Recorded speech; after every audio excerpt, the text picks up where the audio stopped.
Getting married abroad, guys, sounds so cool and perfect, but it comes with its own challenges and stresses. I'll tell you the truth, since I got married here, there are really things that stress me each and every day in Uganda. I'm a Zimbabwean, I'm married in Uganda. Being a foreigner, sometimes it comes with its own stresses and its own challenges. Hello, what's up, guys? Welcome back to our channel. So guys, today is one of those videos that I decided to shoot. You see the title that is saying living in Uganda is so stressful. I tell you, being a foreigner in a foreign land is not much easy. Mostly me, I'm actually now married to a Ugandan, which means Uganda is my second, or actually my first country now, because I'm going to be living here. So why am I saying living in Uganda is so stressful, guys? There are things that can hit you so hard and you feel like, man, this is too much. One of the things I'll mention is getting homesick. There are times where I get homesick and I want to leave Uganda right away. I want to go home. Hey, I don't know if people who are living abroad, you can understand this. That living far, living abroad, for me, I'm in Uganda, home is Zimbabwe. I get homesick. There are days that I can get homesick and I feel like I want to just walk. I want to walk to go to Zimbabwe. I don't care. I feel like I just want to be home. I miss my mother. I miss my brothers. I miss my everyone. I miss my dad. So guys, those are some of the things that stressing me, or that stresses, I'm sure, even people who live abroad. Secondly, it's language. I can never get used to not knowing Luganda, and I genuinely ask for advice, guys. For most of you who are living abroad and who are able now to speak the language of that country, how did you do it? What steps can I take to make sure I learn Luganda so quick? I'll appreciate your advice in the inbox, in the comment section. Please drop your comments. Tell me what can be the easiest way to learn a language that is not yours. I would really appreciate. I can never get used to not knowing Luganda, to the fact that I can attend events with my husband. People are enjoying, people are laughing. I'm just looking. Sometimes I ask my husband, what are they saying? He's also focused. He wants to focus on what he's watching. I don't want to disturb him. So I'm just there.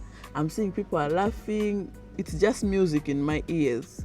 So it might seem like I'm okay with it, but it really pains me a lot. It really pains me a lot not knowing the language. So those are some of the things that stresses me a lot. Mostly language barrier. I'm limited to some things. Yes, most people speak English, but people value their language. So there are events where you attend, there are gatherings you go, and specifically people there are talking in Luganda. There is no interpreter, there is nothing. So sometimes I'll be with my husband seated next to me. He's focused, he's laughing. I want to try to tell him, what are they saying? He's trying to explain, but he wants to focus also. I'll just end up giving up. I'm like, let me just be here. Let me wait for food. I'm laughing, guys, but this is so serious. It stresses me. So I genuinely ask for advice. If you are living in a foreign country and you now know how to speak their language, please tell me, how did you do it? How did you reach that stage where you mastered how to speak the foreign language? I would really appreciate it. Language has been stressing me. The other thing also, my mother-in-law can't speak English. So every time I go to the village, it's one of the things that eats me up, that, you know what, I should learn this language. I should learn Luganda. I have to go, I have to speak with my mom-in-law, I have to report my husband sometimes. Imagine you want to report your husband to the mother, and you have to pass through him to tell mama that you are doing this to me. He always dilutes. By the way, I have realized when I'm in the village with mama, when I visit mama in Masaka, I always tell my husband, tell mama this. And you find him diluting, changing. Instead of telling him what I told him, you even compliment himself that your daughter-in-law is saying this. So it means I have to learn the language myself if I want to discuss certain things with my mother-in-law. So guys, advice please, genuine advice, the easiest way, I'll follow it. Trust me, if you give me the advice, how can I learn a foreign language so quick? Because many people have been telling me your husband should speak in Luganda with you every day. He should always be speaking in Luganda. It doesn't normally work, because even the people my husband work with, they speak English. So we'll find out that we'll spend our days, we'll spend the whole day speaking English. So Mr. Maweje teaching me is not possible. I need a way where I can learn myself. Maybe to him I just go for corrections, maybe to try to speak to him what I've learned, but I need a progressive, effective way of how I can learn the language. Not only that, let's talk about crossing the road. For those who know Uganda, Uganda is one of the congested places I have ever seen. One thing that makes it so congested is border borders. Border borders are motorcycles, guys. You can never, I'm sure even people who have been here for 20 years or even born Ugandans, there are people who still have stress on crossing the road. There is no way I can try in my area to cross the road, but there are places I can't cross the road alone. There's a way I'm crossing the road and I hold my breath. I literally hold my breath for me just to cross. When I cross, that's when I breathe. So crossing the road is one of the stressful thing. Whenever I think of going somewhere, if I have to cross the road, stress comes. Mostly when my husband is not there. Crossing the road is not easy. I'm sure even people who are born in Uganda, they can testify to this, that crossing the road is one of the hardest things in Uganda. Even driving alone, guys. I know how to drive, by the way. If you have watched the video where my husband was testing my Zimbabwean driving skills, check it out. It's on this channel. Driving alone is one of the other things that stresses me a lot. You know, sometimes I want to have my me time. I just want to put fuel in the car. I go shopping. I just go alone, but because of the anxiety I get when driving alone, my confidence is my husband. I only drive when he's by my side, because there is a lot of multitasking you need to do in Uganda. You need to make sure you're checking the mirror for the behind cars, for the front cars, mirrors, you're checking for cars as well, and also for borders, motorbikes. Motorbikes, they just pass anyhow. That if any slight movement, any slight mistake, you hit them.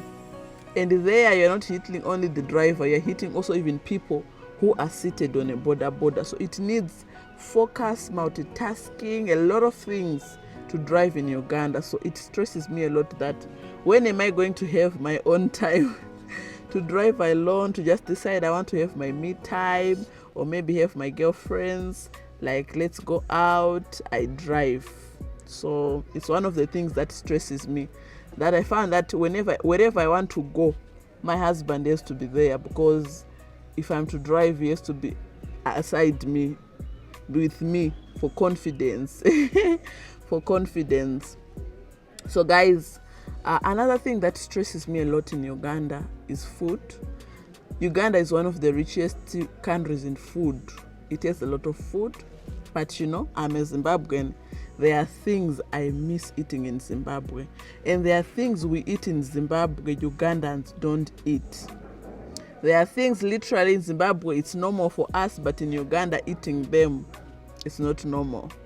Now, one of the challenges we had with my husband was eating chicken legs, chicken heads, chicken intestines. In Zimbabwe, those things are normal. People actually sell. So one of the challenges we used to get whenever we go to buy chicken, they slaughter, they cut. You find a dish that is full of chicken legs.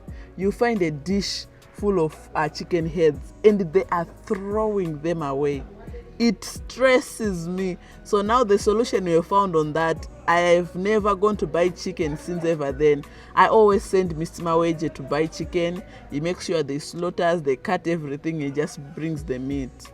But sometimes I miss the foods. You know, chicken legs are so good. Even in South Africa, I saw they eat them. You know, I was there. They used even to braise them, and they are so amazing. But here, when they see you eating that, they'll think maybe you're going mad. But I'm sure there are some parts of Uganda where they eat, but for my husband, he doesn't eat them. So guys, those are some of the things that stresses me a lot. So guys, those are some of the challenges or some of the things that stresses me so much in Uganda. But I just don't want to end on saying the negative side or the challenges I found. Uganda is one of the best countries, guys. On the positive side of it, I found the cost of living here is so affordable. Life is affordable here. Cost of living, it is so affordable. As long as you can have your money, food is available, things are available, like everything is affordable. That's one thing I'll give Uganda for that. And also the economy itself. Uganda has lovely, friendly, and amazing people. Ugandans are so friendly. They are amazing. They are loving people. So that's one of the positive things I'll say about Uganda. Cost of living is good. People are amazing. A lot of things.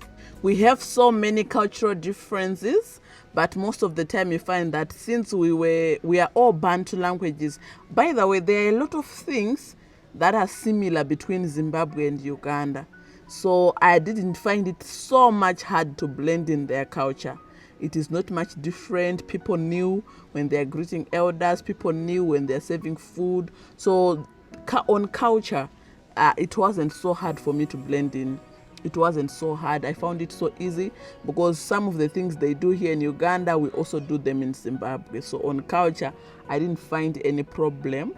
The problem or challenge I found when I was looking for a job, paperwork, a lot of things, that is one of the disadvantages. And also I found out in Uganda they don't have a minimum wage.